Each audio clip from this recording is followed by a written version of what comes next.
I'm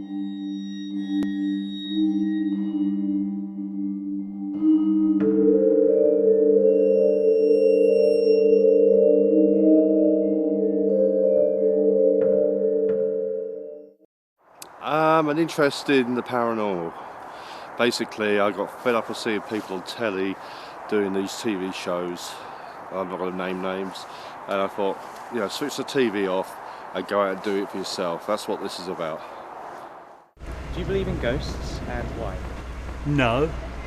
I think it's been totally disproved that there were ever any ghosts a long, long time ago, and it's all hokum. I do a bit, only due to horror films. I live in an old country house back where I live in Winchester, and I've always believed there's some sort of weird poltergeist or something, because in my room I've noticed that things like have been falling off and you hear really strange sounds and everything like that. So I don't know, it's a hard question really. Or people who promised to come back and haven't come back is good enough for me. There are many different reasons why people hunt for ghosts. Typically, people are after some sort of thrill. They enjoy the fear factor of hunting for ghosts, and they may sign up to public events to do that, or they may be involved in a group that is primarily out to scare themselves. The second reason people hunt for ghosts is because they'd like to know the truth. At this particular site, this is a very unusual one. Normally LPS are ghost hunters, we're investigators of anything paranormal. And most of the time, most of the sites we go to, it tends to be a ghost or something like that, which is haunting the site. This one is unusual. This is the alleged English version of Mothman. Very American phenomenon, Mothman. It's supposed to be a giant creature flying with wings, silver coloured and things like that. Back in 1981, a group of teenagers were up at the wood, which we're going to, which lies just over the back. They refer to it as Bluebell Wood. And we're going to go down, walk through the woods, see if we can pick anything up. I think people hunt for ghosts for a whole range of reasons. In recent years, I think it's become very popular, partly through television programmes that have kind of promoted this idea and felt it's quite an easy thing for people to go and do and have a good fun night out. The more serious investigators, I think, are genuinely interested in finding out whether or not some of the claims of ghostly experiences can stand up to some kind of scrutiny. All I know is that I thought somebody was coming down the path towards me. I switched all the camera equipment off because obviously that cost a lot of money, and it turned out to be at that moment that it was a two-dimensional being. There was no features, but I could see the legs moving towards me.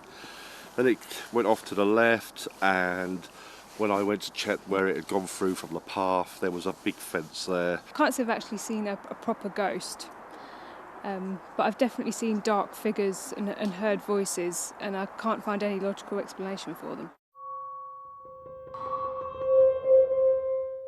An EMF meter, okay, it picks up electromagnetic fields, and it can pick up, so for example, a house wiring or anything like a mobile phone signal. Now the reason that we use this is because the thing is that allegedly spirits give off electromagnetic fields as well, electromagnetic energy. This is my outdoor kit, and it's just basically a camcorder with night vision on it, so it's pretty straightforward really. As well as the other way to do it, some people will actually use a sound recorder, which is again is basic part of the kit, but we use them for EVP, and basically is to record sounds and voices, disembodied voices.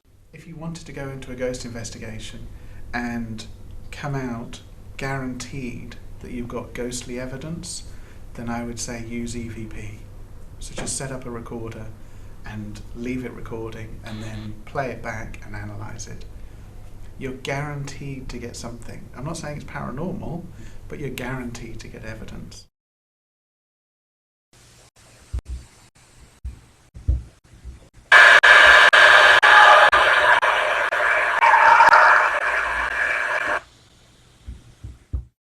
For myself, my style of investigation is having a checklist of natural explanations. So if I know a location has a particular experience associated with it, for example, a sense of presence, then I'll try and look for the natural explanations first. And it's almost as though I'll be ticking them off and discounting them. And if you manage to discount all of them, then at the bottom there'll be a supernatural explanation. In the woods, like a table. Yeah, just like a white table. And when they shone the torches at it, there was nothing there at all. It's like a big, like a structure. And I can sense different changes in energy and things. And also I hear voices or sounds. And I'm not always sure. This is why I keep saying to people, did you hear that or whatever, because I'm not sure if I'm hearing it or whether everybody's hearing it. So mediums are people who would claim to be able to hear the voices of spirits of the dead, essentially is one way of describing them. Sometimes I've come across people who on the face of it seem to do things which are very, very impressive and are worthy of further investigation. A lot of other people often don't really do anything where you think, well, that could easily be explained in terms of some conventional psychology. When I saw the picture, that just caught my eye, but it might just be a reflection of the plant or something. But If you look at it at an angle, so you reduce the brightness of it, you can actually see there might be concentric circles. Yeah, I can see a bit of red. Yeah, there's a bit of red around the side, Yeah. but you might be able to see that there's actually a circle with a circle in the middle. For me, orbs are balls, and more often than not they're reflection off dust, off water droplets, off an insect, that sort of thing. But what often intrigues people is, why are we seeing a circular light there? If there's a piece of dust or something, why is it perfectly circular? The reason why is because digital cameras are generally very low resolution compared to a film camera. And because of that, what's essentially happening with the chip is it's filling in the gaps. And so, if you were to take the same photo with a film camera, you'd get a pinprick of light in the centre of that point where that orb is. It was like a man walking like this way. I never saw it moving because I looked away. Yeah, did it look like he was looking like that? No, what I saw was just standing there. Yeah, and that's when I felt like I was being watched, and I looked down and I thought, oh, it's a tree. Yeah, and I ignored it. And then I was watching it, and then I looked back, and it was and then he just walked off, and then that's when I just saw a man. Right. Well, there is a possibility that there is someone in the woods, Maybe, but probably, I can't hear anything. And there could be a number of explanations for what's happening. My first one would be, yes, can we discount the possibility it's a man? To use the argument, well, I didn't hear anything. Well, the short clip that I've just seen, there were lots of people talking, and I defy that anybody would have actually been listening out for a man walking around the woods during that, that discussion. So that's the first thing.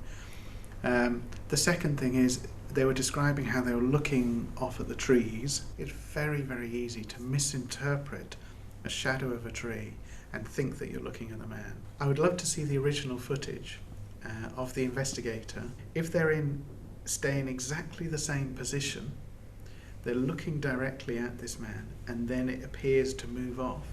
That would be, for me, more evidential.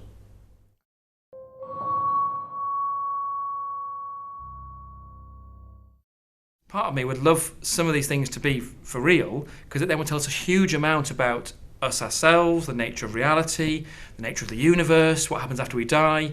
So that's why it's so fascinating. Sadly, I don't think the evidence tends to be that strong. So I think for now, I remain quite sceptical.